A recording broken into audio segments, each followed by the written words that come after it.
Side chairs? Probably not. Most of us use the same few pieces of furniture every single day. A bed, a table, a chair, and maybe a couch. The concept of wabi-sabi really nails this idea. It's about appreciating the beauty of simplicity and imperfection, rather than quantity. Anyone who's ever had to haul a heavy couch up 3 flights of stairs knows the pain. It's about being smart. A clean, functional home can make you feel lighter, save you thousands of dollars, and reduce the stress of clutter. When you start to view smartest ways to save money without feeling like you're cutting corners is by making better use of the space you already have.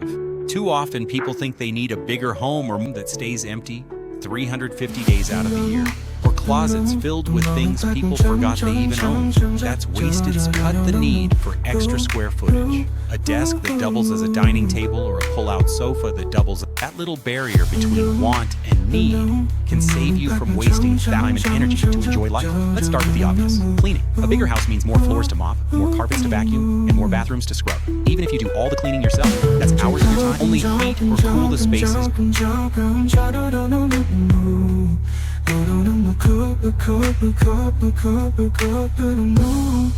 Ooh.